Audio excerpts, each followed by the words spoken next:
La figure de Vasago prend toute son importance pratique dans l'art du tirage de tarot, discipline où convergent symbolisme, intuition et vision ésotérique.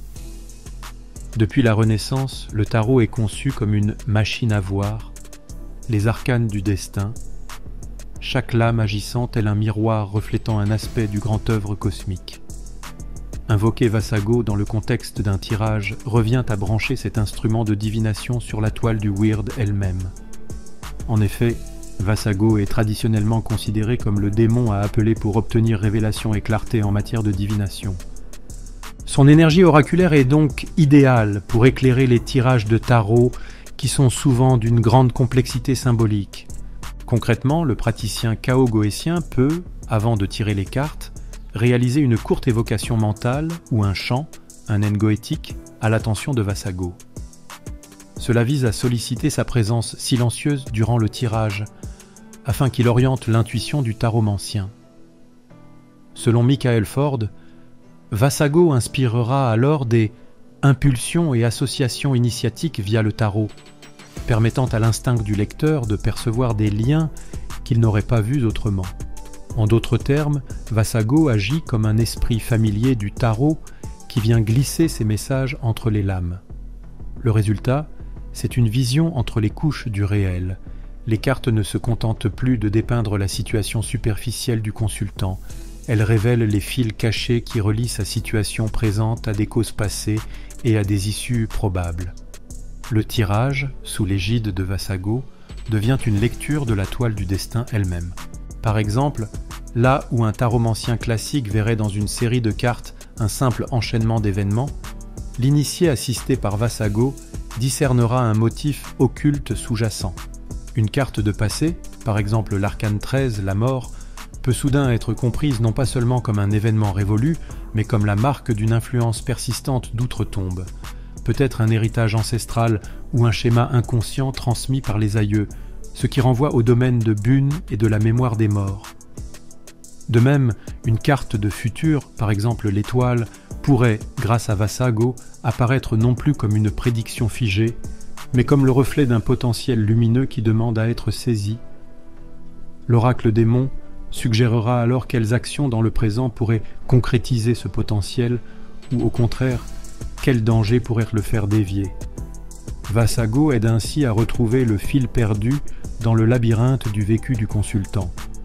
Il peut indiquer quel élément manquant explique une impasse actuelle, un souvenir refoulé, une information cachée, ou quel chaînon pourrait relier les aspirations de la personne à leur réalisation future. Techniquement, le ressenti du taromancien sous influence de Vasago peut se manifester par des flashs intuitifs, des correspondances soudaines entre des symboles de cartes éloignées, voire l'émergence d'un récit cohérent liant toutes les lames du tirage. Vasago explique la vision en détail, dit-on. Dans la pratique, cela peut se traduire par une clarification presque narrative du tirage. Là où régnait la confusion, chaos des symboles, l'oracle introduit un ordre signifiant, sans pour autant nier l'aspect ouvert du futur. En effet, fidèle à la nature non déterministe du weird, Vasago ne livre pas un verdict inéluctable, mais une cartographie des possibilités. Le tarot, avec son langage polysémique, est l'outil parfait pour cela. Chaque arcane porte en germe plusieurs significations et plusieurs issues, tout comme chaque nœud du destin peut se défaire ou se renforcer selon les choix. L'intervention de Vasago tend alors à souligner telle signification précise parmi d'autres, indiquant que dans la situation présente, tous les chemins ne se valent pas, et que certains fils du futur vibrent plus fort que d'autres. Libre au consultant d'agir en conséquence pour tisser la suite de l'histoire. Enfin, du point de vue théologique et mystique, faire appel à Vasago lors d'un tirage transforme celui-ci en un véritable rite de connaissance.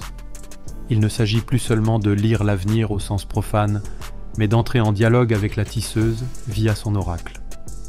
Le tapis cartomantique devient un microcosme de la toile du weird, et chaque carte posée, un point nodal de cette toile sur lequel l'attention est portée.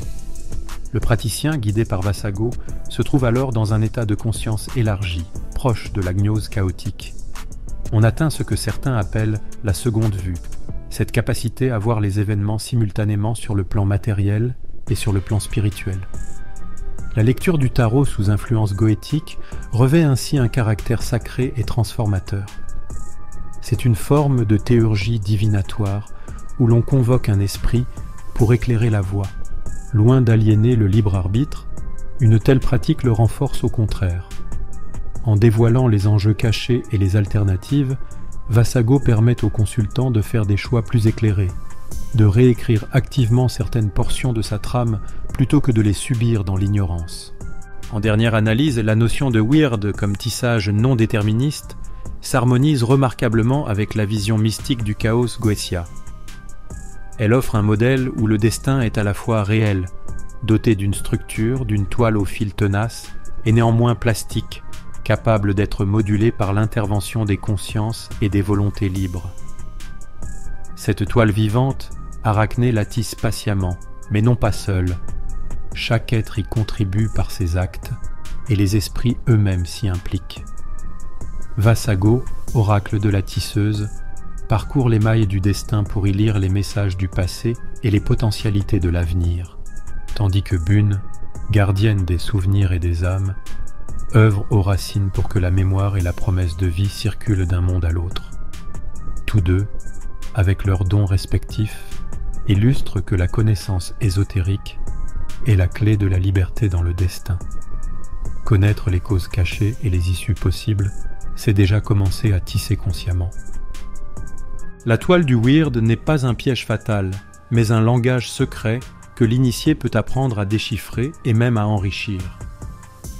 Le tarot, servi par Vasago, devient l'un de ces alphabets du destin, permettant de dialoguer avec la trame universelle.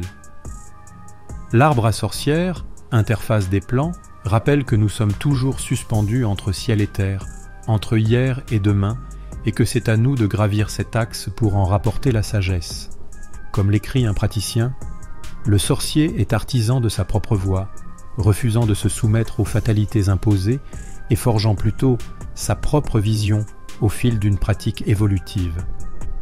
Ainsi, embrassant l'héritage du weird nordique et l'insoumission de la magie chaotique, le mage goétique moderne se réapproprie son destin. Entre les mains de la tisseuse archaïque et les nôtres, il y a un pacte tacite, celui de co-créer la réalité.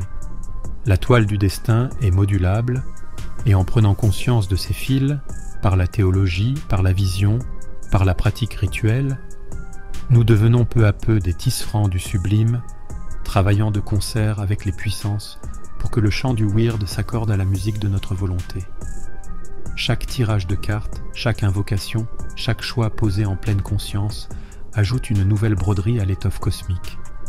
C'est là tout l'esprit de la Chaos Goetia, une mystique où le libre arbitre s'unit au destin dans une danse créative, sous l'œil complice des anciens démons redevenus nos alliés sur le chemin de la destinée.